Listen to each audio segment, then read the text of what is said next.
je vais vous présenter un petit peu la façon dont utiliser le script SEO Fantasy qui a été créé par Ulti pour la plateforme Roll20. Ce script en fait est un outil qui va vous permettre d'automatiser un certain nombre de choses, notamment la gestion des personnages, des combats entre personnages. Et c'est vrai que à première vue, c'est pas forcément, ça peut paraître pas très simple à prendre en main, alors que ça l'est, mais c'est pour ça que j'ai eu l'idée de faire cette petite vidéo qui permettra, je pense, d'aider un certain nombre d'entre vous. En tout cas, je l'espère. Donc, il existe une aide. Donc, tous ces liens, le lien sur GitHub, je mettrai dans les commentaires de la vidéo. Et vous avez l'aide ici qui vous permet, en fait, c'est l'aide de base qu'on va, je pense, refaire avec Ulti. Parce que voilà, elle est complète, mais c'est vrai que ça peut paraître un peu gros bloc de texte à première vue. Donc de toute façon, on va voir ça ensemble, et puis on fera l'aide après au fur et à mesure. Alors tout d'abord, il faut être sur Roll20, donc il faut avoir un compte. Et je précise tout de suite que la nécessité d'un compte pro est là. Vous allez avoir besoin d'un compte pro. J'ai envie de dire malheureusement, mais bon, c'est la vie. Un compte pro, c'est dans les, je sais plus, c'est moins de 10 $ par mois, mais on doit être dans les peut-être 8, 9. Honnêtement, j'ai un gros doute. Je sais que sur un an, il y a 2 mois qui seront offerts, et que via Roll20, vous avez la possibilité de demander à vos joueurs de vous faire un don depuis la plateforme elle-même, ce qui vous permet tout simplement de faire participer vos joueurs au compte pro, ce qui n'est pas absurde. Donc je ne vais pas non plus tout reprendre Roll20, mais on va quand même recréer une partie ensemble pour vous montrer un petit peu les prérequis que vous allez avoir besoin pour l'utilisation du script d'Ulti. Donc on va créer une partie, on va l'appeler test. Première chose qui est très importante, c'est d'utiliser le template de personnage, la feuille des personnages qui a été créée par Nata. Qui a fait un travail super aussi, donc ça vous permet vraiment d'avoir tout ce dont vous avez besoin déjà. Donc ça c'est gratuit, cette partie-là est complètement gratuite. Donc une fois qu'on a sélectionné, on clique sur I am ready. Voilà, donc la feuille, là, le jeu est lancé, donc évidemment on est sur quelque chose de très vide. Première chose qu'on va faire, c'est qu'on va sortir du jeu. C'est quelque chose qu'on ne peut pas faire avant malheureusement. On reclique ici sur la session et on va arriver en gros sur la page du jeu. Sinon, depuis la page d'accueil, vous cliquez sur test. Donc là, vous avez différentes parties. Vous pouvez mettre des choses, mais ce n'est pas important. Ce qui va nous intéresser, c'est settings et API scripts. Donc ça, c'est plutôt cool. Ici, en fait, il y a des prérequis qui sont indiqués dans la docs. Donc c'est vector mass. Donc on va cliquer ici et on va sélectionner vector mass.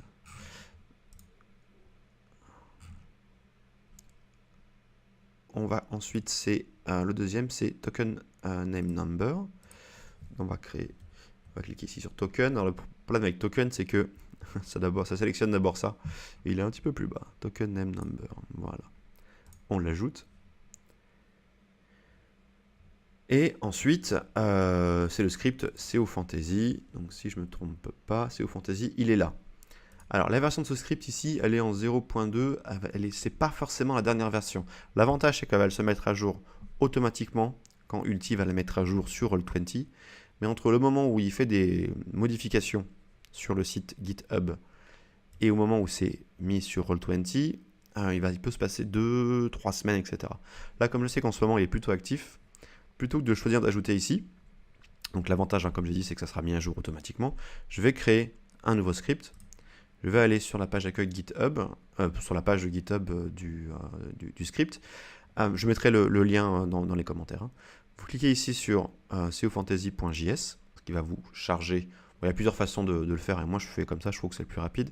Et ensuite, vous cliquez sur raw, ce qui veut dire brut. Et donc là, vous avez le texte brut. Donc vous faites CTRL-A, CTRL-C pour copier. Vous venez ici, CTRL-V, vous collez, et vous faites Save Script. Donc là, ça redémarre. C'est normal, normalement, tout devrait bien se passer. Et voilà, vous avez le module 0.3 qui est chargé. Vous revenez sur test et vous faites Join Game. Donc j'ai créé une scène, si je puis dire. Et me voilà, donc j'ai aussi également créé, j'en ai profité pour créer les personnages. Alors j'en ai créé 3, 2 alliés, si je puis dire, et un, ou on va dire plusieurs ennemis, les orques. Alors, jetons un œil d'abord sur Karum. Karum, un guerrier qui, là on l'a mis niveau 3. On l'a mis les caractéristiques, force, dextérité, constitution, le plus importante. Donc il a des choses, ça c'est fait automatiquement par la fiche. Je ne vais pas m'attarder sur la fiche, hein, mon but n'est pas d'expliquer la fiche, qui est relativement simple à comprendre. C'est plus le script. Donc des points de vie, etc. etc. On lui a mis des voix, donc il a 3 voix, au niveau 3.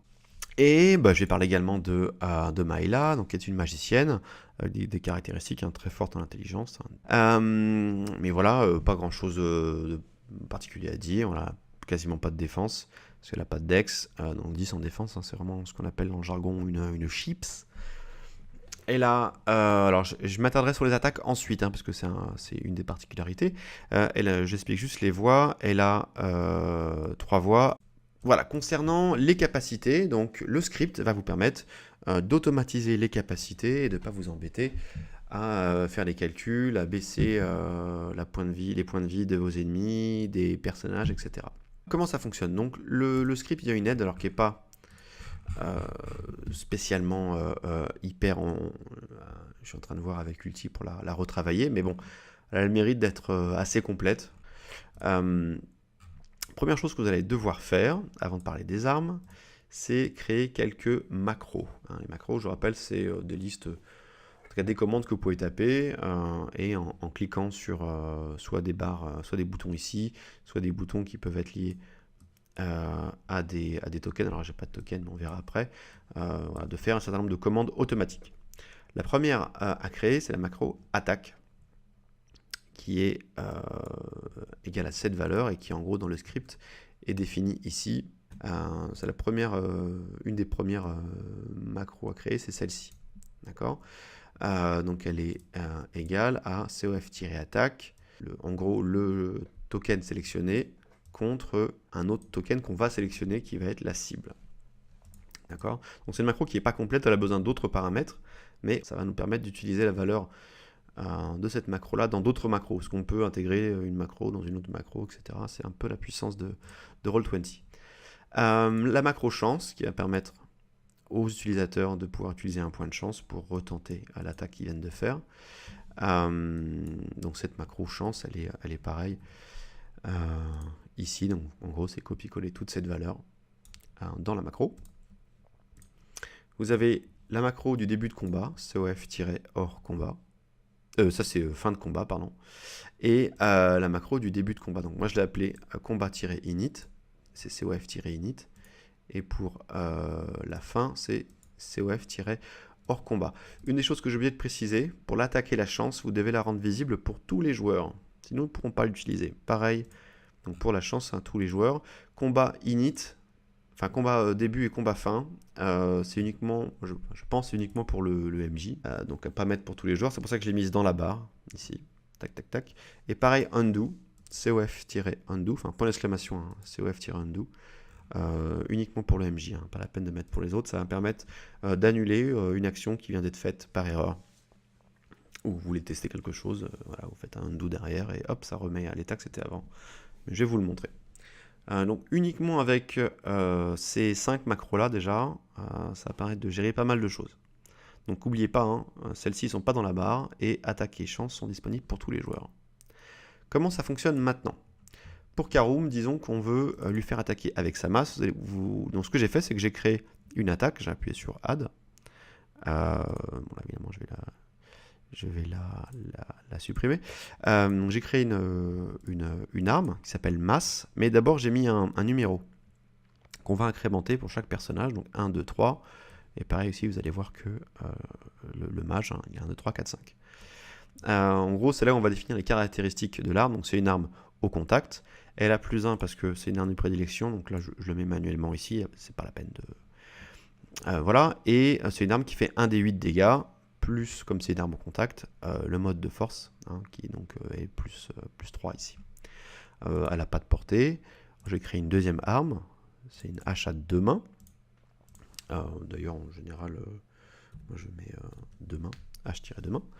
Donc c'est une arme au contact, elle a pas de, c'est pas son arme de prédilection, donc voilà. Et un arc à distance, hein, qui fait un D6. Donc là ma deux mains fait 2 D6, là ma une main fait un D8, plus le mode de force pour les deux, mais ici il y a pas de, pour la distance il n'y a pas de mode. Elle a une portée de 30 mètres. Maintenant, attardons-nous sur comment faire les macros pour ces attaques-là.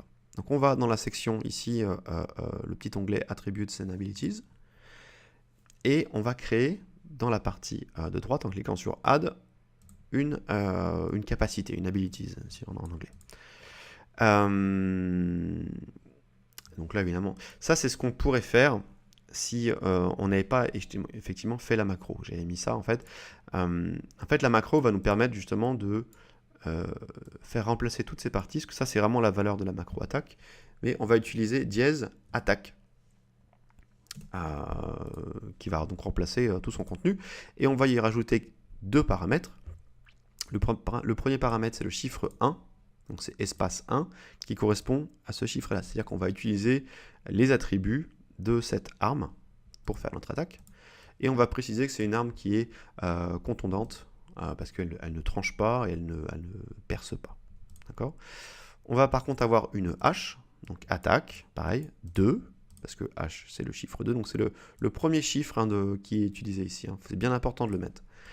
Et c'est une arme tranchante, donc tirée tranchante. Ces attributs-là sont rarement utilisés, mais c'est uniquement si vous avez des ennemis qui ont des réductions de dommages, et ben, ça va être pris en compte en fait. Comme c'est une arme tranchante, si par exemple vous avez des zombies qui ne prennent quasiment rien sur les armes contendantes ou perçantes, mais qui fonctionnent sur les armes tranchantes, eh ben, le fait de préciser que c'est une arme tranchante ne prendra pas en compte la réduction de dommages. Et un arc qui va être perçant. Donc on a en gros les trois types d'armes, contondantes, tranchantes et perçantes. Donc ici on a mis un 3. Moi je les nomme en général, je mets un dièse quand c'est une arme. Le numéro c'est pas spécialement ce numéro là, rien à voir, c'est juste pour moi pour les trier dans le token, vous verrez après. Et le nom de l'arme. Ensuite, attardons-nous un petit peu sur les capacités, parce que ça va me permettre également de faire des macros pour les capacités. Donc là, notre guerrier, il a une capacité qui est protéger un allié et absorber un coup dans la voie du bouclier. Donc protéger un allié, je rappelle que ça permet en gros, si il y a un allié qui est au contact avec lui, il peut lui donner son mode soit pas son mode, mais la valeur de défense de son bouclier à lui, à son allié. Donc comment ça fonctionne? En fait, on a tout simplement une macro. Donc si on va sur le LED, on tape protéger, si ça protéger, ça va pas, protéger un allié, et on nous dit, en gros, voici ce qu'il faut copier-coller. Donc c'est une commande, on la copie-colle, on va dans les attributs, donc là j'ai déjà fait, hein. Hop, on lui met un nom. Donc moi en général je mets les armes avec un dièse, les capacités avec un rebase, et les sorts avec une étoile. Ça me permet moi de les trier pareil dans les tokens. Et donc on lui met vraiment toute cette valeur là, on sauvegarde. Faut pas oublier par défaut la case Show as Token Action n'est pas cochée. En gros, Show as Token Action, je vais vous le montrer. Hop, ça permet quand on glisse-dépose un personnage, quand on le sélectionne, ça lui permet. Donc ça c'est les Token Action. Ça c'est donc des boutons dans ce qu'ils appellent ici la barre, tout simplement. Et ça, ce sont des boutons dans les Token Action. D'accord ? D'ailleurs, même ces macros ici, si on prend chance, hein, c'est bien mis à Token Action. D'accord ? Donc ça va être une macro qui va être disponible sur tous les Token Action, peu importe lesquels. Alors que celle qu'on met ici dans les personnages, c'est uniquement pour le token qui représente ce personnage. C'est bien important, il y a bien. Donc en fait, même si je mets un soldat orc qui n'a, vous allez voir, il a quasiment pas d'attribut à part épée, ben il va bénéficier de la macro chance, parce que chance a été mis en tant que token action pour tous les tokens, tout simplement. Bon, alors évidemment, les ennemis dans Chronique oubliée, à ce que je sache, ne bénéficient pas de l'option de chance. Donc comme c'est en général c'est le MJ qui les commande, il ne se sert pas de la token. Mais je préfère le mettre ici en global plutôt que de le mettre dans... Je pourrais faire ici... je pourrais dans mon guerrier faire une capacité chance, mais que je devrais faire pour chaque personnage. Bon, autant le mettre en global ici, c'est plus simple. Enfin, je trouve. Donc ça, c'est pour protéger. Maintenant, donc on a la même chose pour absorber. Alors absorber, c'est en deux temps. D'abord, on définit ici, donc c'est une commande à copier. Donc pareil, elle vient de l'aide, qui dit voilà, je me prépare à absorber. Et quand au moment où le guerrier veut absorber, c'est cette commande-là. Donc moi, je l'ai fait en deux temps, en fait. C'est la capacité 2, premier temps, et capacité 2, deuxième temps, absorption. Et là, c'est OK, au moment où je reçois une attaque qui me fait des dégâts, je décide de l'absorber. Donc là, je fais un test. C'est un test au contact. Si elle est supérieure à la valeur de l'attaque de l'ennemi, ben je l'absorbe. Et posture de combat.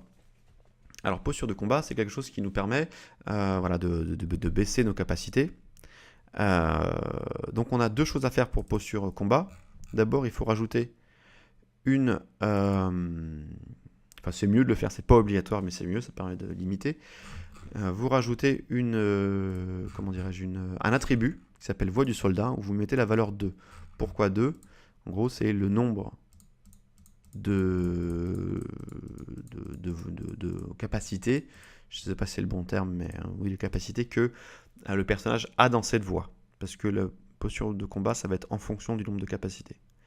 Et de mettre le chiffre 2 ici permet de dire si le personnage, si le joueur qui contrôle ce personnage veut baisser de 3 la défense pour augmenter de 3 l'attaque, et ben comme il y a 2 ici, il ne pourra pas le faire. Ça sera limité. D'accord. Ensuite, c'est une commande, pareil, qui est prise tout simplement de l'aide, que vous copiez-collez là, et qui va lui permettre de faire certaines choses, je vais vous les montrer après. Donc là, on a fait, en gros, ça, on a fait ça, combat en phalange. Alors, combat en phalange, c'est un peu particulier, c'est en fonction du nombre d'alliés qu'il y a au contact. Donc, il n'y a pas de choses à faire. Mais le script permet de le gérer tout simplement. En gros, vous rajoutez ici combat en phalange, vous mettez que c'est valeur à true, vrai. C'est expliqué ici, dans la voie du soldat, combat en phalange, ajoutez un attribut combat en phalange avec la valeur true, et ça sera automatiquement ajouté en fonction du nombre d'alliés qui sera au contact avec vous, avec l'ennemi. Pareil pour science du critique, c'est une valeur qu'on met à vrai, et qui va automatiquement, comme ici on a science du critique, qui fait que le guerrier est critique à 19 par défaut. Vous n'avez même pas besoin de baisser pour vos armes à 20. Alors si vous voulez, vous ne le mettez pas et vous les baissez manuellement. Si vous ne voulez pas les baisser, vous les laissez à 20, vous mettez science du critique et ça le fait automatiquement pour vous. On a tout fait pour le guerrier. C'est un petit peu le même principe pour le magicien. Donc il a la magicienne pour le coup ici, qui a un tas de caractéristiques. Donc elle a un tas d'armes et de capacités qu'on a saisies ici. Alors je ne vais pas toutes les voir, c'est pas non plus le but, c'est vraiment de vous donner la façon de voir, mais en gros, en tapant le nom de... Donc si je fais agrandissement, vous voyez ici, vous avez agrandissement, ça vous donne la commande à taper. Tac, tac, tac, tac, tac. Ça a une portée 0, donc là on peut sélectionner la portée pour dire que voilà, c'est en fonction de ça. Et voilà, en fonction de ça, quand vous mettez agrandissement, vous le mettez ici dans les attributs, vous mettez une valeur, bien en token action, et vous allez voir que ça va fonctionner. Maintenant on va placer nos orques. Auparavant, on avait parlé qu'on avait besoin du token name number. Okay, donc là, je vais juste en parler un tout petit peu parce que c'est très important, notamment quand vous avez, en gros, vous avez un token, vous avez un personnage, donc typiquement un orc, qui va être représenté par plusieurs tokens, parce que vos ennemis rencontrent plusieurs fois le même personnage en même temps. D'accord. Hop, je vais mettre mon orc ici. Je fais un double-clic et c'est vrai que par défaut, le nom... par défaut, ce qu'on fait, c'est que quand on crée un personnage, on dit, voilà, c'est l'orc là. On ne met... Alors, on peut faire ici, au tout départ, on dit, voilà, c'est ses PV, la barre de vie du personnage représente les PV, mais il faut tout de suite l'enlever. Donc en gros, ça va mettre les bonnes valeurs, mais il faut l'enlever, sinon, si vous avez 3 personnages, par exemple, quand vous allez en taper un, vous allez lui enlever 6 points de vie, ça va enlever 6 points de vie à tous vos personnages. Donc il faut bien mettre, une fois que vous avez choisi PV pour mettre les bonnes valeurs ici, en gros, vous mettez à none, comme ça va rendre les valeurs de points de vie indépendamment au token et non pas au personnage. Donc en gros, on fait ça d'habitude, et ensuite, on valide, et dans notre fiche de personnage, on dit voilà, j'ai mon token, j'utilise celui-là, et du coup, quand on fait ça, dès l'instant où on va mettre un token, et ça va glisser. Le problème avec ça, c'est qu'ils ont tous le même nom. Ils s'appellent tous orc. Et ça va créer des soucis avec le script. Il va pas savoir, quand vous allez attaquer un personnage, il va pas savoir lequel, etc. Ça va foutre le boxon. Ce qu'il faut faire, c'est que au niveau de l'orc, vous faites espace et vous tapez %% numbered %. C'est indiqué dans le script au niveau de comment l'utiliser. Ça vous ouvre cette page-là. Et vous avez là aussi, ou sinon, au niveau quand vous avez ajouté le script token numbered, normalement c'est indiqué, voilà ici, directement. Donc vous mettez cette valeur-là,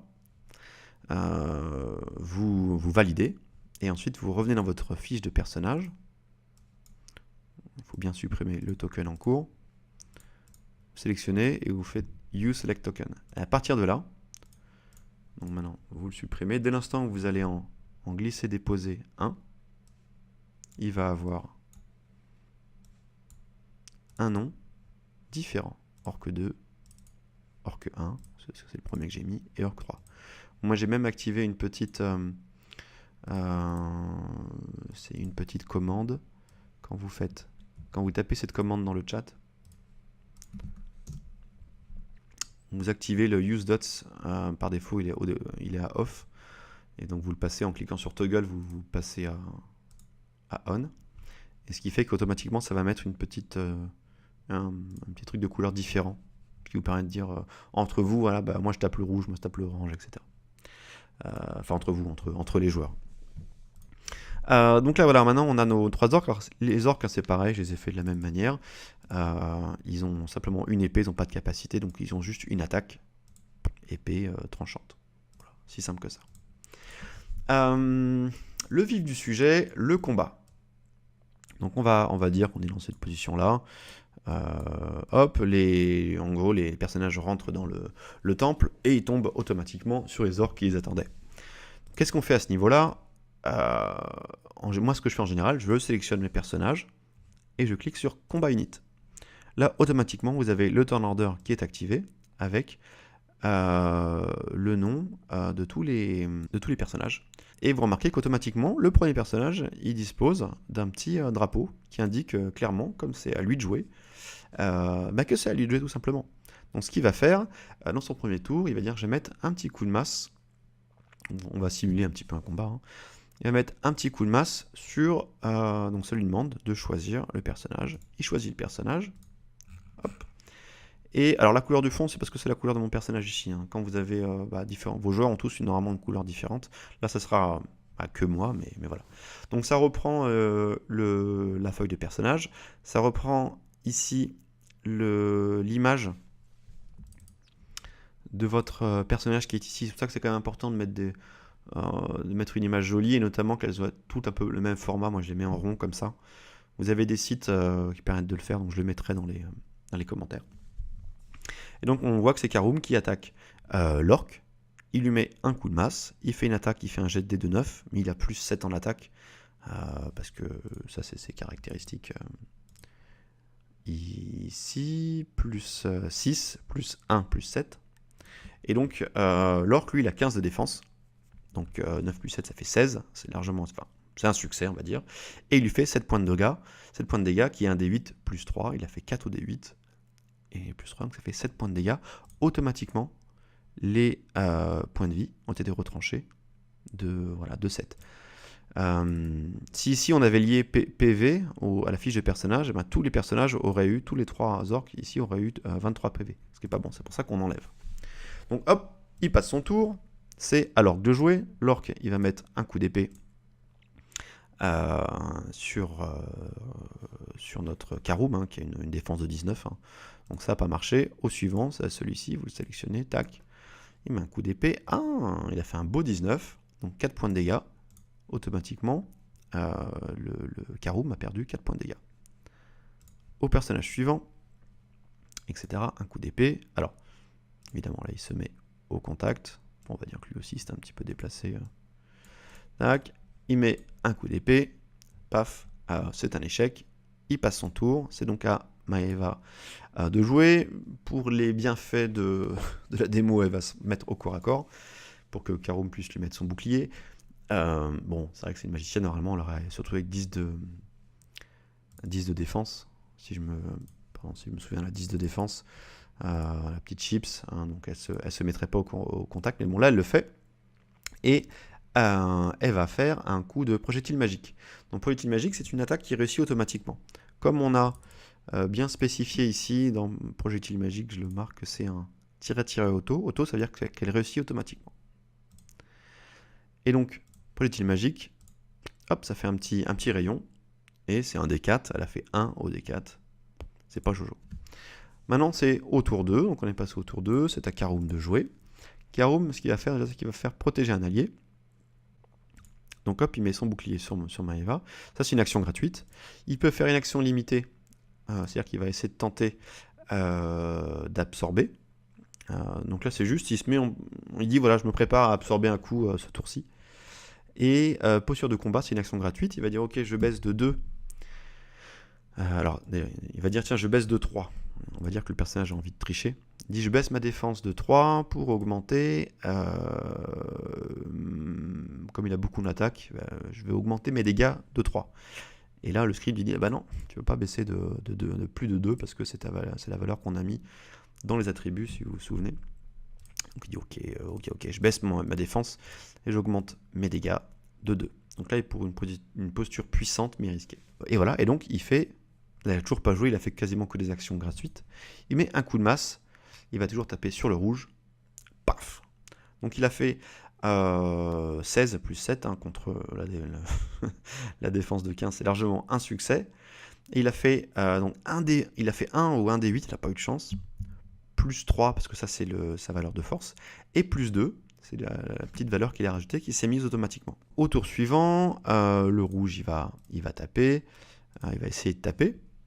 Donc là il a automatiquement combat en phalange, c'est activé parce qu'on a Maeva qui est au contact. Donc ça lui donne plus 1 en attaque. Ah bah du coup il devait l'avoir tout à l'heure aussi en attaque, j'avais pas vu.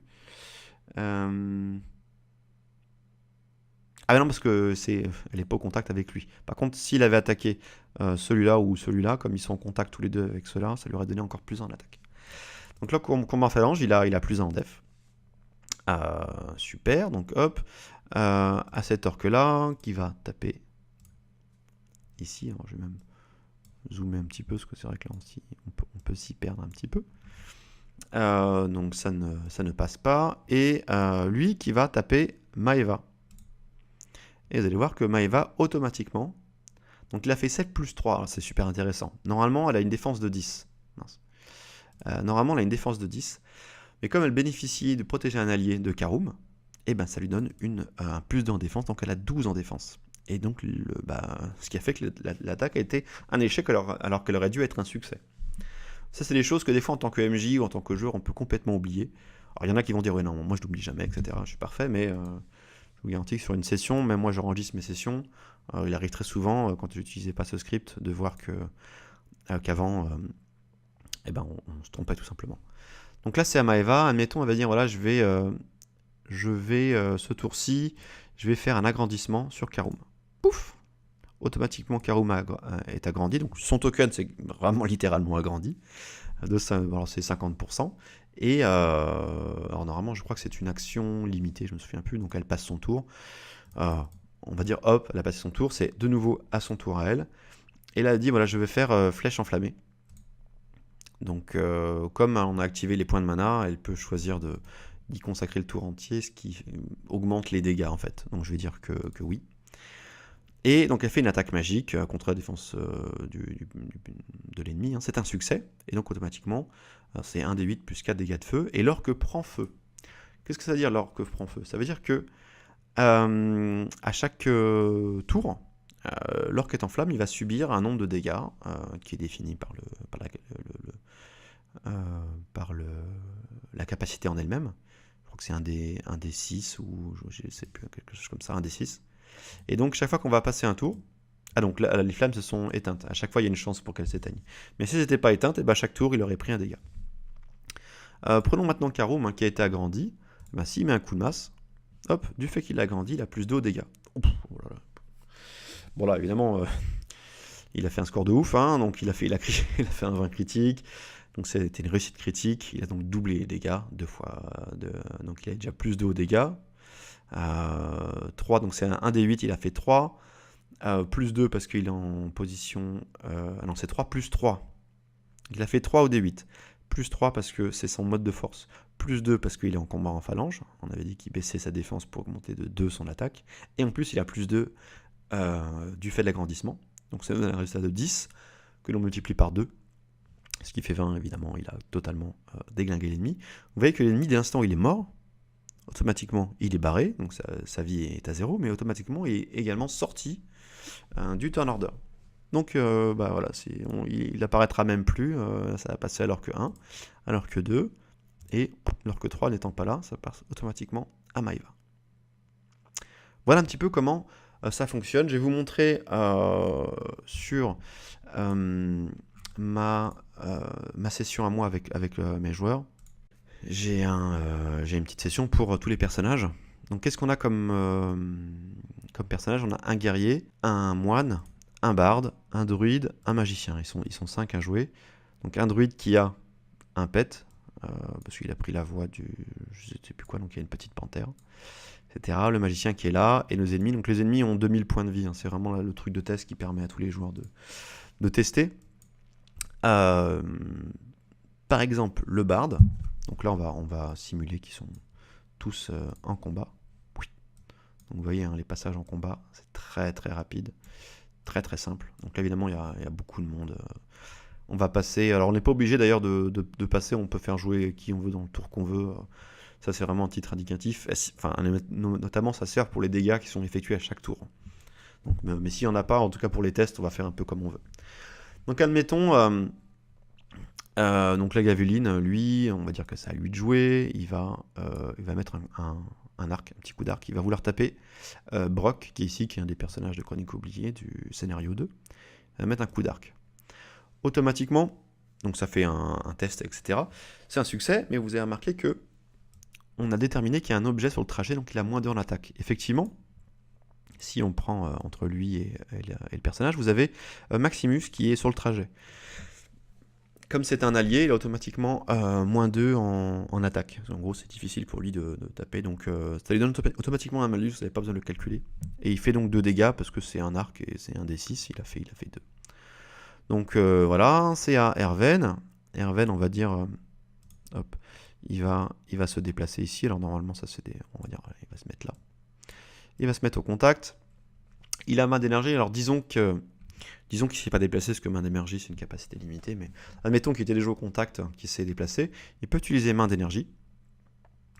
Hop, automatiquement, comme l'adversaire a une armure, parce que ça détecte depuis la feuille de personnage qu'il a une armure, et donc ça lui donne plus 5 en attaque. Donc il a fait 9, plus 6, plus 5, bon, même sans les plus 5 il le touchait, hein, parce qu'il faisait 15. Mais voilà, il a bénéficié automatiquement de ce... Vous n'avez pas besoin de vous préoccuper de quoi que ce soit. Et les points de vie ont été baissés, donc évidemment sa barre de vie, on voit rien, mais parce qu'il a tellement de points de vie. C'est à Knaket. Knaket, c'est la petite panthère. Elle arrive ici, elle va essayer de se faire un orc. Donc hop, elle va mettre un petit coup de molaire. Bam! Elle fait 11 plus 3, voilà, ce qui est largement au-dessus. Et elle fait un D6 plus 2, donc 5 plus 2, ça fait 7 dégâts. Elle lui fait 5 points de dégâts. Et voilà un personnage intéressant. Le barde. Le barde, il peut faire plusieurs choses. Par exemple, le chant de héros, qui est une capacité limitée, hein, donc normalement il ne peut pas se déplacer, etc. Il fait chant de héros. Comme on a défini dans nos... Alors moi ici j'ai un peu fait différemment, mais j'ai mon équipe. J'ai mis toutes les personnages qui peuvent bénéficier des effets alliés. Le bard, donc il fait un chant, et donc tout le monde sauf lui, hein, tous les personnages qui peuvent bénéficier, qui sont dans la salle, en bénéficient. Et donc on va dire que il a fait ça le tour d'avant, etc. Maintenant, il va faire une attaque sonore. Il peut pas le faire le même tour normalement, j'entends bien, mais on va dire que c'était pas le cas. Il fait une attaque sonore dans cette, donc il faut qu'il pointe obligé de pointer vers un token. Donc il pointe vers cet ennemi ici, on va dire Brock, mais l'attaque sonore elle va partir, vous voyez comme ça, et elle touche les alliés. Donc là il a 3 alliés ici. Bah, ça va faire un test pour tous les personnages. Donc contre eux, oh là, il a fait un super jet. Il a fait un super jet. 18 plus 6, donc ça va pour chaque personnage, en fonction de leur défense, ça va définir si c'est un succès ou pas. Donc il y a quand même une portée de, je crois, de 10 mètres. Donc ouais, voilà, ça touche. Je sais pas si ça a touché ce zombie-là. Quel nom il a, lui? Zombie 2. Ça l'a peut-être pas. Zombie 2, donc il n'a pas été touché, parce que ça s'arrête juste avant. Mais on va dire que tous les personnages qui ont été ici ont été touchés. Et donc ont perdu des points de vie en fonction. Donc à chaque fois, c'est un G, hein, c'est un D6 plus 3. Donc en plus, il a fait des. Ah non, sauf ici, il a fait 1, mais voilà, il a fait quand même des gros dégâts. Donc ça permet vraiment de simuler complètement la chose. Donc il a de la capacité, par exemple, rumeur et légende, ou alors, langue, c'est juste ça détermine le nombre de tours. Pareil pour l'arbalète, il avait dû faire un cours d'arbalète. Pof, il a moins 4 sur le trajet. Parce que il a que Maximus. Je pensais qu'il avait également. Alors en fait, suivant comment le personnage allié est mis, donc effectivement on va dire que lui ne gêne pas, mais lui il est vraiment en plein milieu. Par rapport à lui, il était moins au milieu, donc il avait eu un moins 2, mais lui il est plus au milieu. Si par exemple il se met là et qu'il fait un coup d'arc, enfin d'arbalète, il a moins 3, parce qu'il le gêne moins. Et s'il se met là, hop, il n'a pas de gêne, il tire en direct. Vous voyez. Champ de héros, donc admettons, on va passer le tour des alliés. Ça Maximus de jouer, donc le guerrier, qui va mettre un coup d'épée. Automatiquement, il bénéficie du champ de héros, donc plus 1 en attaque. C'est automatiquement. Qu'est-ce que je pourrais... Ah oui, admettons, vous dites Maximus, ah bah non, il voulait pas taper Brock, il s'est trompé, il voulait taper... il voulait se déplacer, il voulait faire ça. Et ben c'est possible, en fait, vous faites undo. C'est la commande undo qui annule la dernière attaque. Donc ça remet les points de vie. Il avait perdu 13 dégâts. Ça les lui remet. Alors là, évidemment, je ne pourrais pas vous dire, mais bon, ça les lui a remis. Et si moi, je me déplace au corps à corps avec les zombies. Et je mets un coup d'épée, paf, dans les zombies. Réussite critique. Il aura fait 12 points de dégâts. Alors là, d'ailleurs, on remarque que les dégâts... Alors les zombies ont une capacité particulière, hein, du fait des zombies, ils ont un attribut qui est réduction de dommages contre les contendants de 5 et contre les perçants de 5. C'est-à-dire que uniquement les tranchants ne leur fait pas de... Enfin, il n'y a pas de réduction de dommages appliquée lorsqu'on a une arme tranchante. Ce qui est le cas de... ce qui est le cas de l'arme ici, de l'épée. C'est une épée tranchante. D'accord ? Si on prend un personnage comme le moine, bon, même pas, on peut attaquer même si on n'aime pas à distance, là j'ai pas mis de limitation, mais si on prend le moine qui met un coup de poing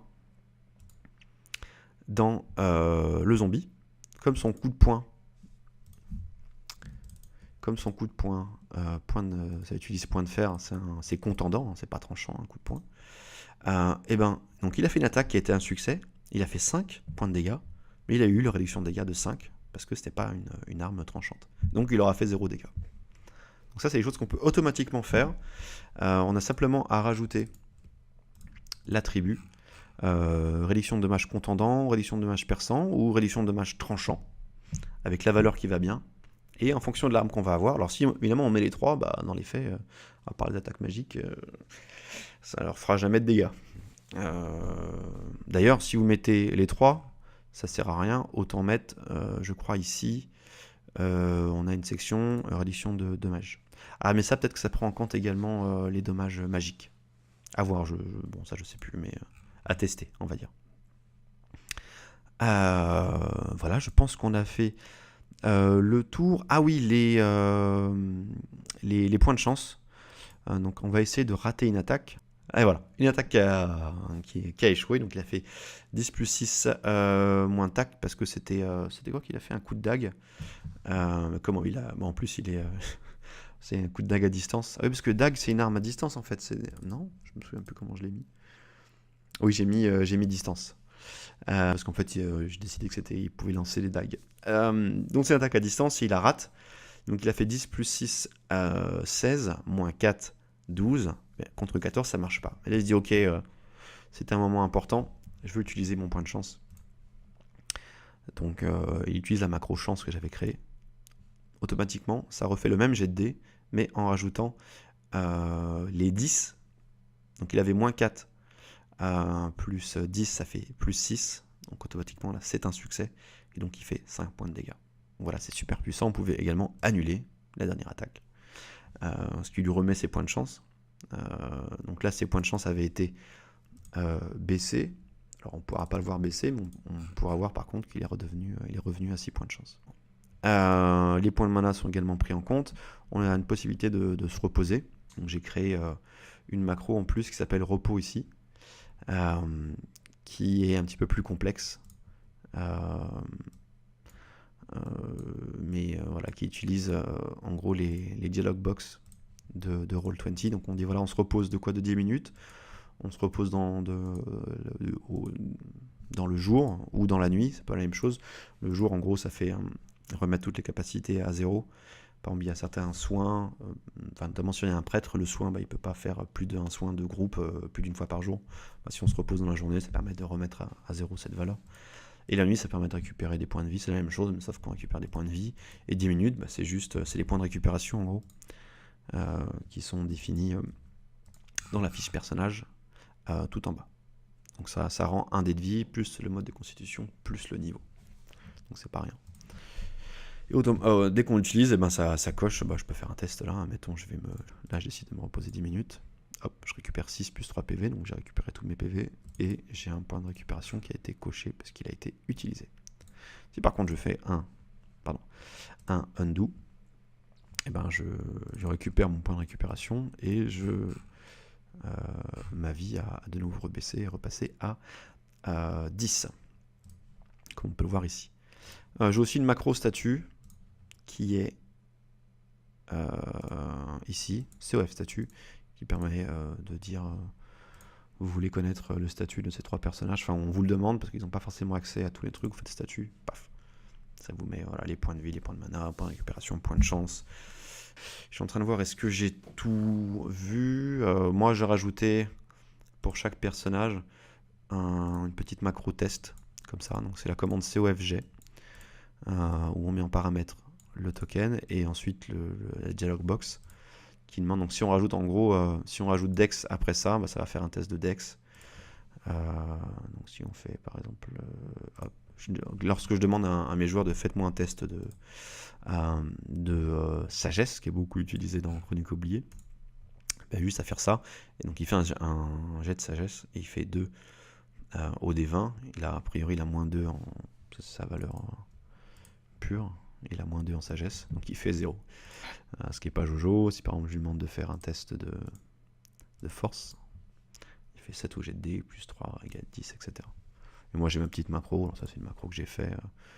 Quand je leur demande, je dis voilà, faites-moi un test de sagesse, et là je vois derrière ils me font tous leur test de sagesse derrière. Je pourrais même automatiquement moi le faire pour eux, c'est-à-dire faire une macro qui définit, voilà, je sélectionne tous mes personnages et je leur fais tous faire à eux un jet de sagesse. Là pour le coup je leur laisse faire eux-mêmes. Je trouve que c'est comme, en gros ça leur donne l'impression de jeter un dé en fait. Je trouve ça plus sympa que de le faire pour eux. On peut pas tout automatiser pour eux.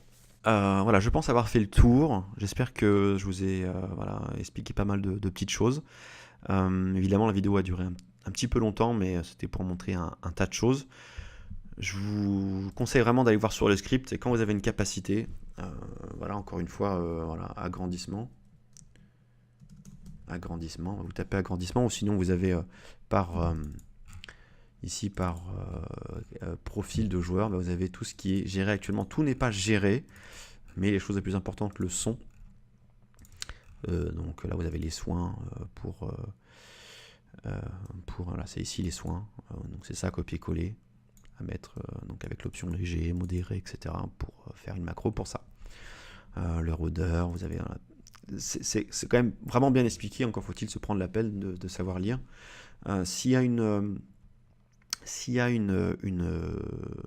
comment dirais-je, une capacité qui n'est pas prise en compte, je vous invite à aller sur le forum, dans la section JDR Black Book, Chronique oubliée Casus, et vous avez je le mettrai de toute façon, je mettrai tout simplement ici le lien de la conversation.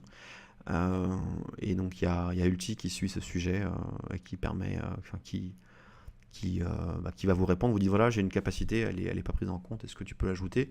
Je suis certain qu'il va vous répondre, et voilà, si c'est faisable, il va le faire.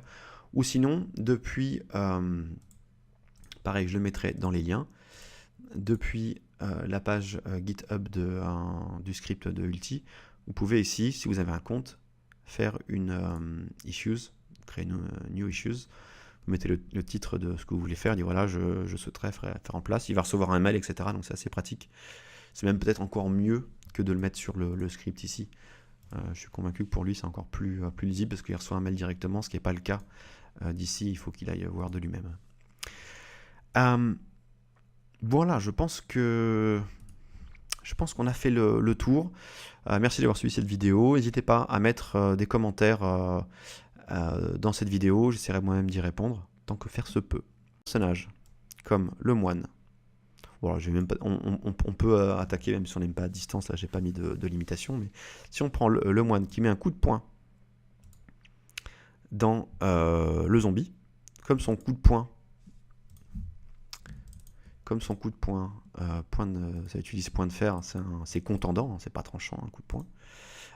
Et donc il a fait une attaque qui a été un succès, il a fait 5 points de dégâts, mais il a eu la réduction de dégâts de 5, parce que c'était pas une arme tranchante. Donc il aura fait 0 dégâts. Donc ça, c'est des choses qu'on peut automatiquement faire. On a simplement à rajouter l'attribut, réduction de dommage contendant, réduction de dommage perçant, ou réduction de dommage tranchant, avec la valeur qui va bien. Et en fonction de l'arme qu'on va avoir, alors si évidemment on met les 3, dans les faits, à part les attaques magiques, ça leur fera jamais de dégâts. D'ailleurs, si vous mettez les 3, ça sert à rien, autant mettre, je crois ici, on a une section réduction de dommages. Ah, mais ça, peut-être que ça prend en compte également les dommages magiques. À voir, bon, ça je sais plus, mais à tester, on va dire. Voilà, je pense qu'on a fait le tour. Ah oui, les points de chance. Donc on va essayer de rater une attaque. Et voilà, une attaque qui a échoué. Donc il a fait 10 plus 6 moins tac, parce que c'était quoi qu'il a fait? Un coup de dague. Comment il a... Bon, en plus, il est... c'est un coup de dague à distance. Ah oui, parce que dague, c'est une arme à distance, en fait. Non, je me souviens plus comment je l'ai mis. Oui, j'ai mis distance. Parce qu'en fait, j'ai décidé que il pouvait lancer les dagues. Donc c'est une attaque à distance, il la rate.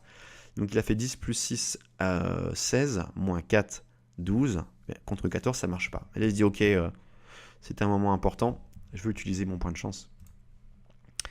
Donc il utilise la macro chance que j'avais créée.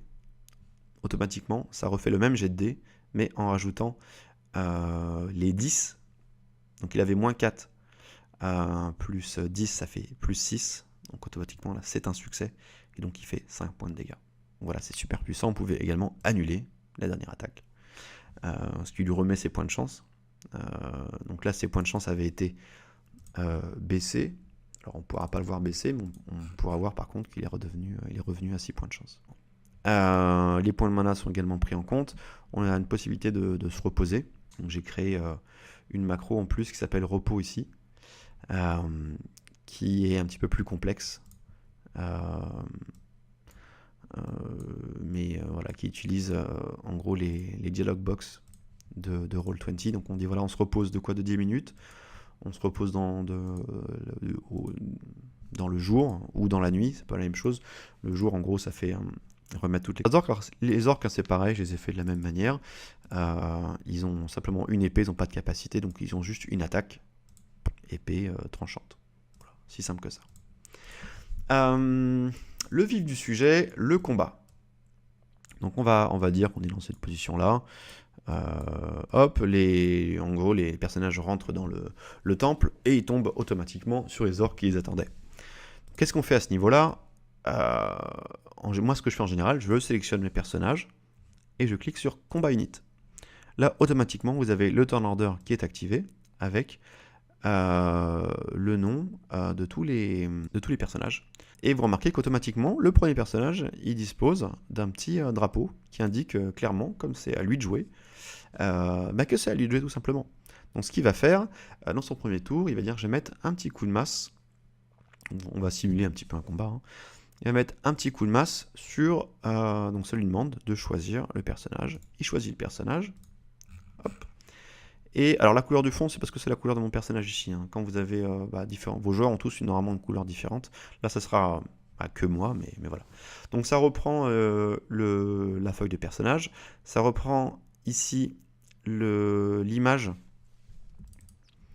de votre personnage qui est ici. C'est pour ça que c'est quand même important de mettre une image jolie et notamment qu'elles soient toutes un peu le même format. Moi, je les mets en rond comme ça. Vous avez des sites qui permettent de le faire, donc je le mettrai dans les commentaires. Et donc on voit que c'est Karoum qui attaque l'orc. Il lui met un coup de masse. Il fait une attaque, il fait un jet de dés de 9, mais il a plus 7 en attaque. Parce que ça, c'est ses caractéristiques. Ici, plus 6, plus 1, plus 7. Et donc l'orc, lui, il a 15 de défense. Donc 9 plus 7, ça fait 16. C'est largement... Enfin, c'est un succès, on va dire. Et il lui fait 7 points de dégâts. 7 points de dégâts qui est un D8 plus 3. Il a fait 4 au D8. Et plus 3, donc ça fait 7 points de dégâts. Automatiquement, les points de vie ont été retranchés de 7. Si ici on avait lié PV à la fiche de personnage, et bien, tous les personnages auraient eu, tous les 3 orques ici auraient eu 23 PV. Ce qui n'est pas bon, c'est pour ça qu'on enlève. Donc hop, il passe son tour. C'est à l'orque de jouer. L'orque, il va mettre un coup d'épée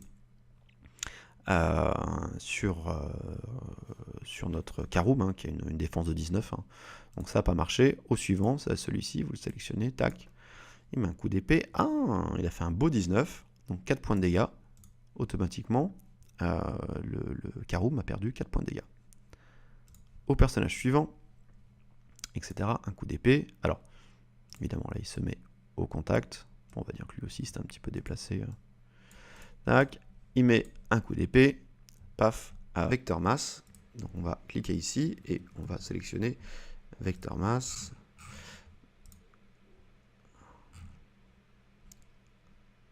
On va ensuite, le deuxième, c'est Token Name Number. On va cliquer ici sur Token. Alors, le problème avec Token, c'est que ça sélectionne d'abord ça. Et il est un petit peu plus bas. Token Name Number. Voilà. On l'ajoute. Et ensuite, c'est le script CO Fantasy. Donc, si je ne me trompe pas, CO Fantasy, il est là. Alors, la version de ce script ici, elle est en 0.2. C'est pas forcément la dernière version. L'avantage, c'est qu'elle va se mettre à jour automatiquement quand Ulti va la mettre à jour sur Roll20. Mais entre le moment où il fait des modifications sur le site GitHub et au moment où c'est mis sur Roll20, il peut se passer 2-3 semaines, etc. Là, comme je sais qu'en ce moment, il est plutôt actif, plutôt que de choisir d'ajouter ici, donc l'avantage, hein, comme j'ai dit, c'est que ça sera mis à jour automatiquement, je vais créer un nouveau script. Je vais aller sur la page d'accueil GitHub, sur la page de GitHub du script. Je mettrai le lien dans les commentaires. Hein. Vous cliquez ici sur cofantasy.js, ce qui va vous charger. Il y a plusieurs façons de le faire, et moi je fais comme ça, je trouve que c'est le plus rapide. Et ensuite, vous cliquez sur raw, ce qui veut dire brut. Et donc là, vous avez le texte brut. Donc vous faites CTRL-A, CTRL-C pour copier. Vous venez ici, CTRL-V, vous collez, et vous faites Save Script. Donc là, ça redémarre. C'est normal, normalement, tout devrait bien se passer. Et voilà, vous avez le module 0.3 qui est chargé. Vous revenez sur test et vous faites Join Game. Donc j'ai créé une scène, si je puis dire. Et me voilà, donc j'ai aussi également créé, j'en ai profité pour créer les personnages. Alors j'en ai créé 3, 2 alliés, si je puis dire, et un, ou on va dire plusieurs ennemis, les orques. Alors, jetons un œil d'abord sur Karum. Karum, un guerrier qui, là on l'a mis niveau 3. On l'a mis des caractéristiques, force, dextérité, constitution, le plus importante. Donc il a des choses, ça c'est fait automatiquement par la fiche. Je ne vais pas m'attarder sur la fiche, hein, mon but n'est pas d'expliquer la fiche, qui est relativement simple à comprendre, c'est plus le script. Donc des points de vie, etc. etc. On lui a mis des voix, donc il a 3 voix, au niveau 3. Et je vais parler également de Maëla, donc qui est une magicienne, des caractéristiques très fortes en intelligence. Mais voilà, pas grand chose de particulier à dire, voilà, quasiment pas de défense, parce qu'elle n'a pas de dex, donc 10 en défense, c'est vraiment ce qu'on appelle en jargon une chips. Et là, l'important est bien, donc en fait, même si je mets un soldat orc qui n'a, vous allez voir, il n'a quasiment pas d'attribut à part épée, il va bénéficier de la macro chance, parce que chance a été mis en tant que token action pour tous les tokens, tout simplement. Bon, alors évidemment, les ennemis dans Chronique oubliée, à ce que je sache, ne bénéficient pas de l'option de chance, donc comme c'est en général c'est le MJ qui les commande, il ne se sert pas de la token. Mais je préfère le mettre ici en global plutôt que de le mettre dans... Je pourrais faire ici... je pourrais dans mon guerrier faire une capacité chance, mais que je devrais faire pour chaque personnage. Bon, autant le mettre en global ici, c'est plus simple. Enfin, je trouve. Donc ça, c'est pour protéger. Maintenant, donc on a la même chose pour absorber. Alors absorber, c'est en 2 temps. D'abord, on définit ici, donc c'est une commande à copier. Donc pareil, elle vient de l'aide, qui dit, voilà, je me prépare à absorber. Et au moment où le guerrier veut absorber, c'est cette commande-là. Donc moi, je l'ai fait en 2 temps, en fait. C'est la capacité 2, premier temps, et capacité 2, deuxième temps, absorption. Et là, c'est OK, au moment où je reçois une attaque qui me fait des dégâts, je décide de l'absorber. Donc là, je fais un test. C'est un test au contact. Si elle est supérieure à la valeur de l'attaque de l'ennemi, je l'absorbe. Et posture de combat. Alors, posture de combat, c'est quelque chose qui nous permet de baisser nos capacités. Donc, on a 2 choses à faire pour posture combat. D'abord, il faut rajouter une...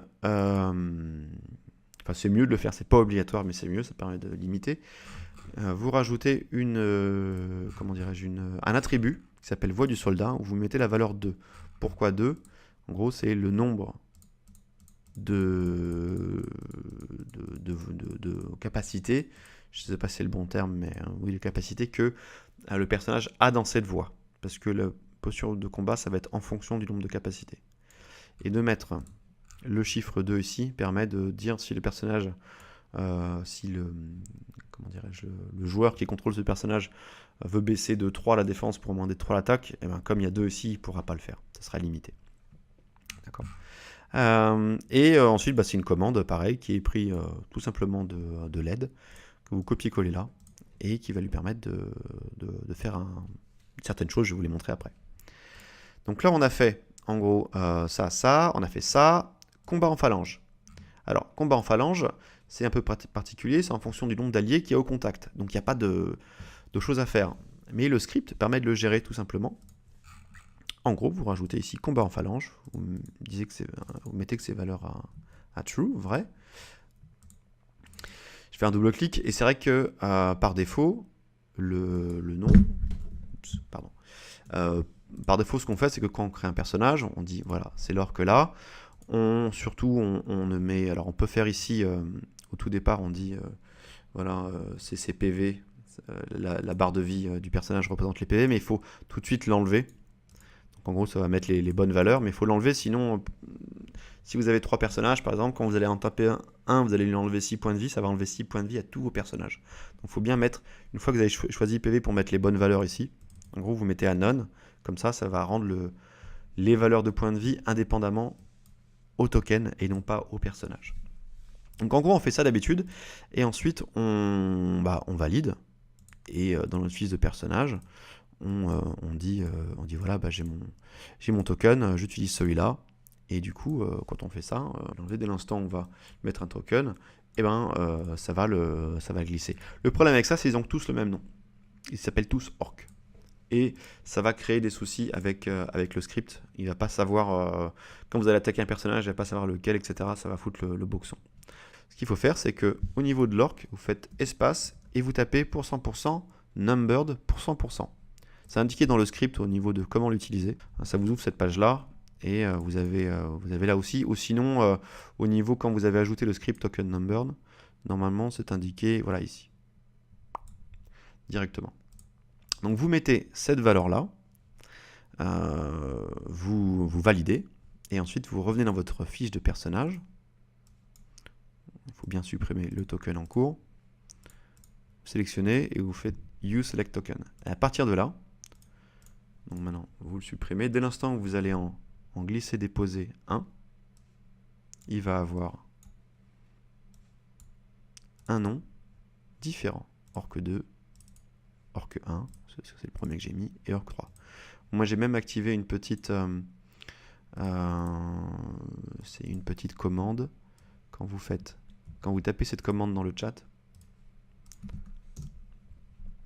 vous activez le use dots, par défaut il est à off, et donc vous le passez en cliquant sur toggle, vous passez à on, et ce qui fait qu'automatiquement ça va mettre un petit truc de couleur différent, ce qui vous permet de dire entre vous, voilà, bah, moi je tape le rouge, moi je tape le orange, etc. Enfin entre vous, entre les joueurs. Donc là voilà, maintenant on a nos 3 orques. Alors, les orques, hein, c'est pareil, je les ai fait de la même manière. Ils ont simplement une épée, ils n'ont pas de capacité, donc ils ont juste une attaque, épée tranchante. Voilà, si simple que ça. Le vif du sujet, le combat. Donc on va dire qu'on est lancé, qui permettra, je pense, d'aider un certain nombre d'entre vous. En tout cas, je l'espère. Donc il existe une aide. Donc tous ces liens, le lien sur GitHub, je mettrai dans les commentaires de la vidéo. Et vous avez l'aide ici qui vous permet, en fait, c'est l'aide de base qu'on va, je pense, refaire avec Ulti. Parce que voilà, elle est complète, mais c'est vrai que ça peut paraître un peu gros bloc de texte à première vue. Donc on va voir ça ensemble, et puis on fera l'aide après au fur et à mesure. Alors tout d'abord, il faut être sur Roll20, donc il faut avoir un compte. Et je précise tout de suite que la nécessité d'un compte pro est là. Vous allez avoir besoin d'un compte pro. On va dire malheureusement, mais bon, c'est la vie. Un compte pro, c'est dans les, je sais plus, c'est moins de 10 $ par mois. Mais on doit être dans les peut-être 8, 9. Honnêtement, j'ai un gros doute. Je sais que sur un an, il y a 2 mois qui seront offerts. Et que via Roll20, vous avez la possibilité de demander à vos joueurs de vous faire un don depuis la plateforme elle-même.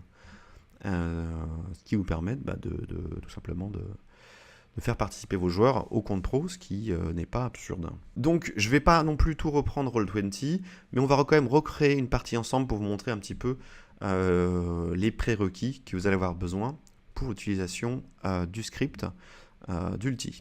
Donc on va créer une partie, on va l'appeler test.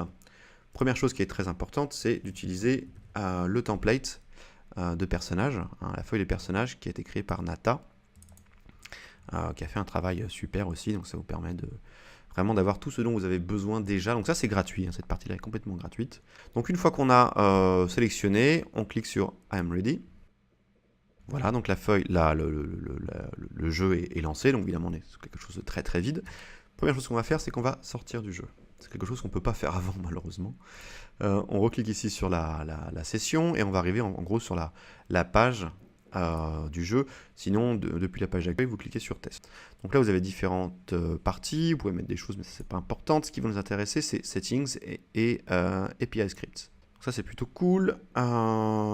Ici, en fait, il y a des prérequis qui sont indiqués dans la docs. Donc c'est vector mass. Donc on va cliquer ici et on va sélectionner vector mass.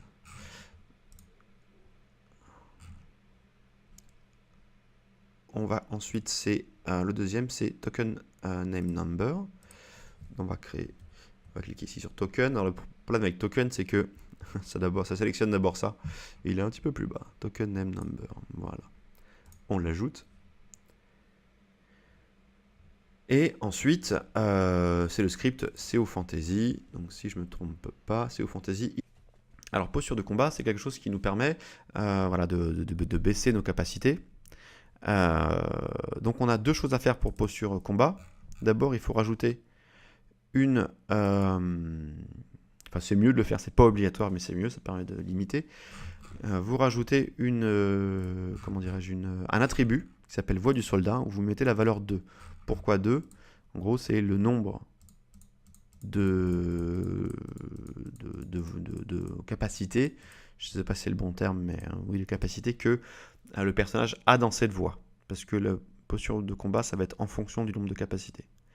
Et de mettre le chiffre 2 ici permet de dire si le personnage, si comment dirais-je, le joueur qui contrôle ce personnage veut baisser de 3 la défense pour augmenter de 3 l'attaque, et ben comme il y a 2 ici, il ne pourra pas le faire. Ça sera limité. D'accord. Ensuite, c'est une commande, pareil, qui est prise tout simplement de l'aide, que vous copiez-collez là, et qui va lui permettre de faire certaines choses, je vais vous les montrer après. Donc là, on a fait, en gros, ça, on a fait ça, combat en phalange. Alors, combat en phalange, c'est un peu particulier, c'est en fonction du nombre d'alliés qu'il y a au contact. Donc, il n'y a pas de choses à faire. Mais le script permet de le gérer tout simplement. En gros, vous rajoutez ici combat en phalange, vous mettez que c'est valeur à true, vrai.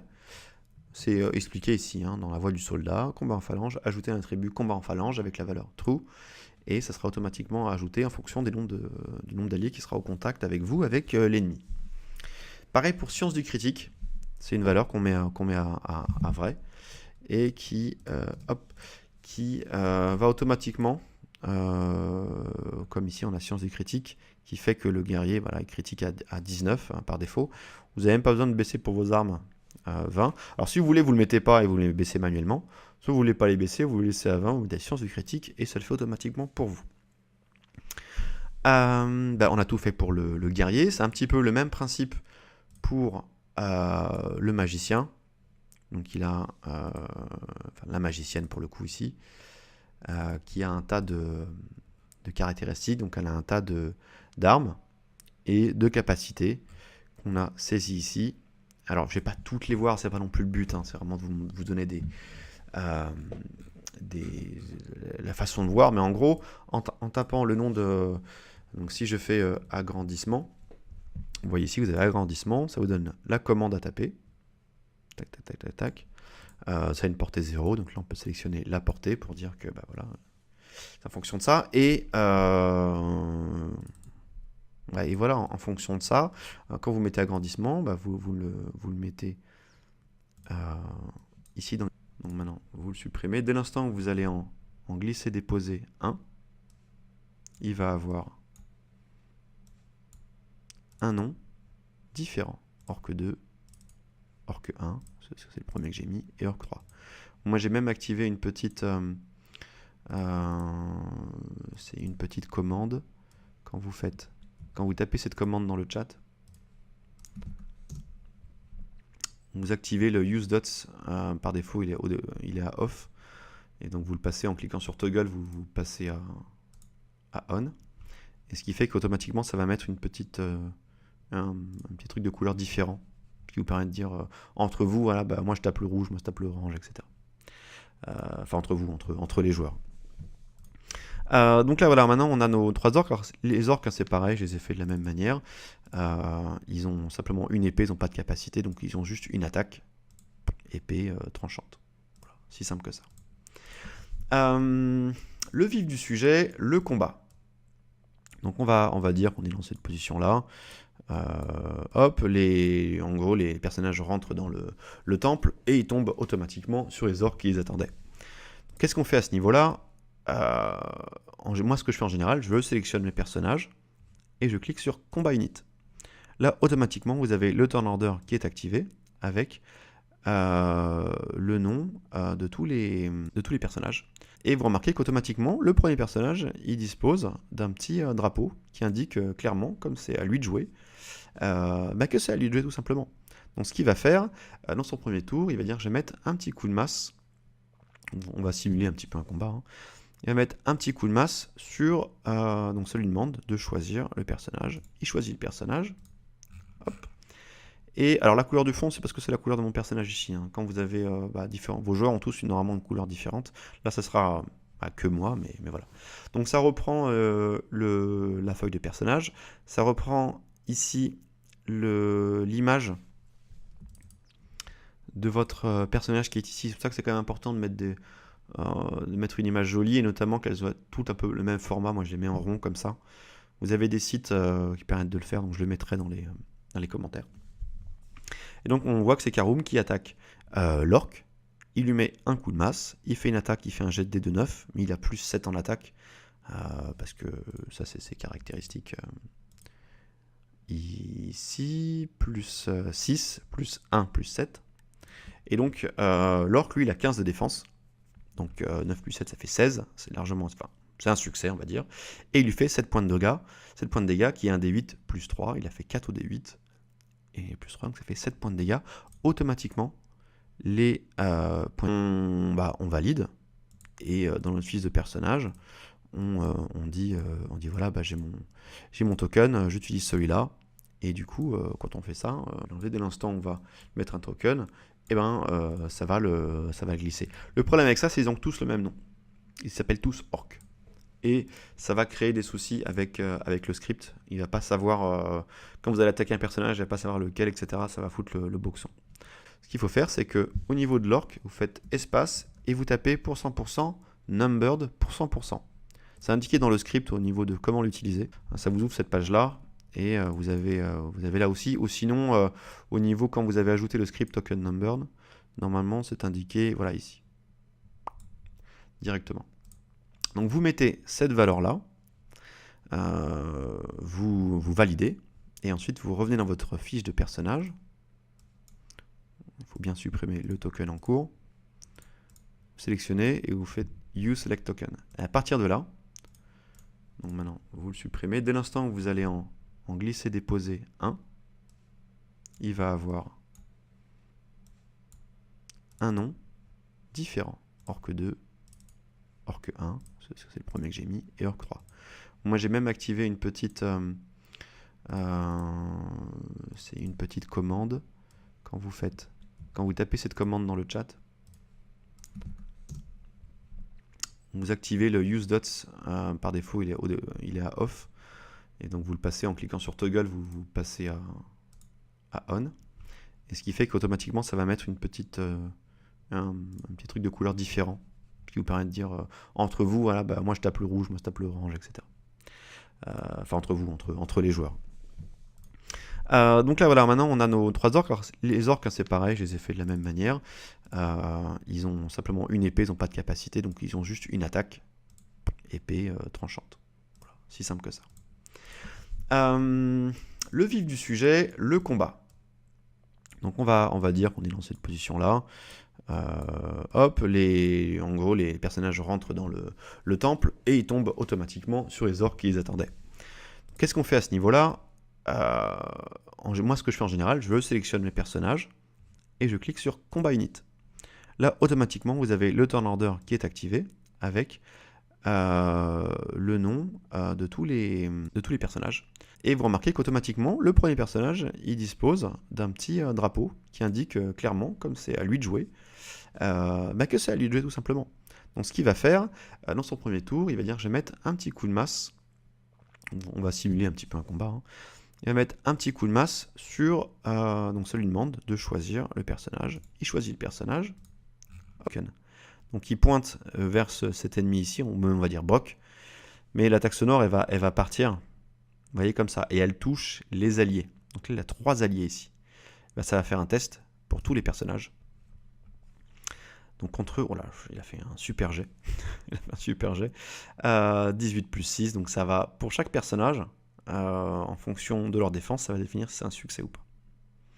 Donc il y a quand même une portée de, je crois, de 10 mètres. Donc ouais, voilà, ça touche. Je sais pas si ça a touché ce zombie-là. Quel nom il a, lui? Zombie 2. Ça l'a peut-être pas. Zombie 2, donc il n'a pas été touché, parce que ça s'arrête juste avant. Mais on va dire que tous les personnages qui ont été ici ont été touchés. Et donc on perdu des points de vie en fonction, donc à chaque fois c'est un G, hein, c'est un D6 plus 3. Donc en plus il a fait des...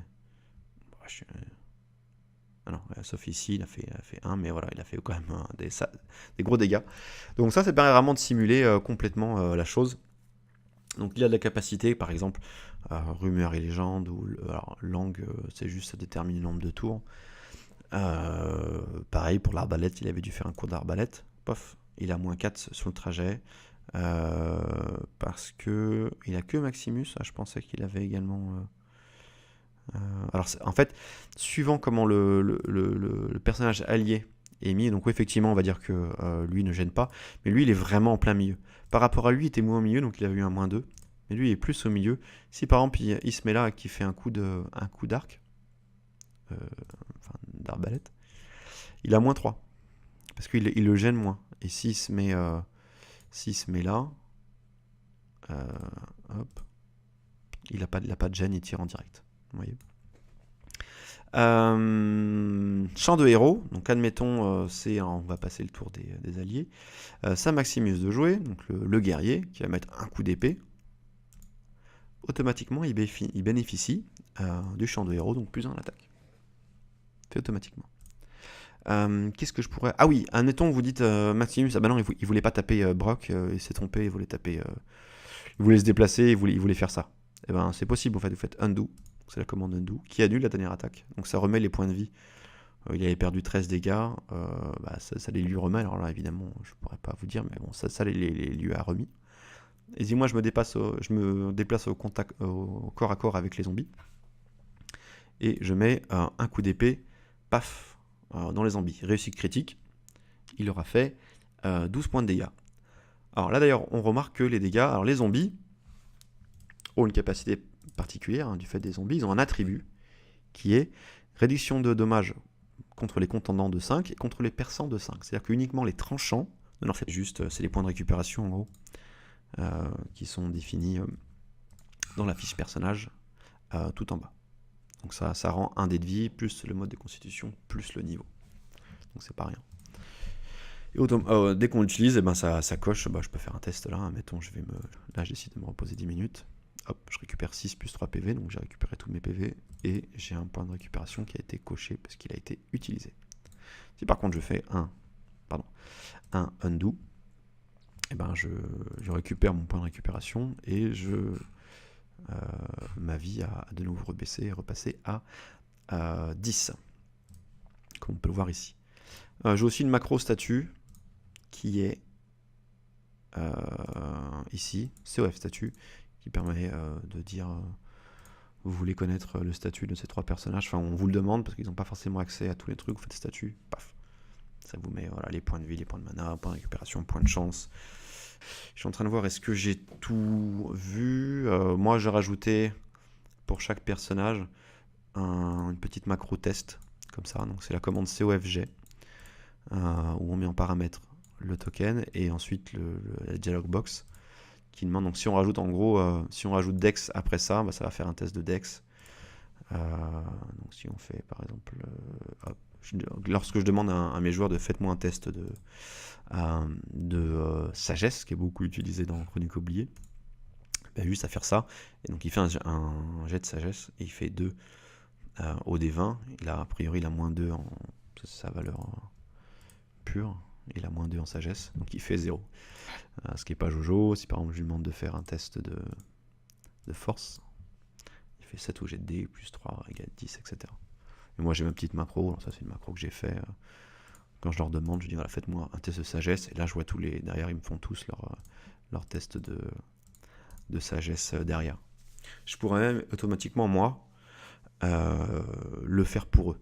C'est-à-dire faire une macro qui définit, voilà, je sélectionne tous mes personnages et je leur fais tous faire à eux un jet de sagesse.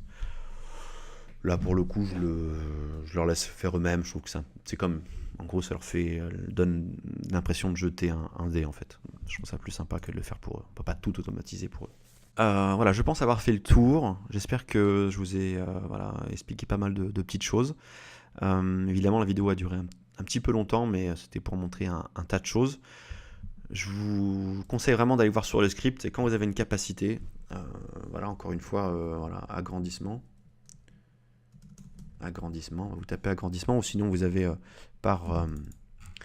ici par profil de joueur, vous avez tout ce qui est géré actuellement. Tout n'est pas géré.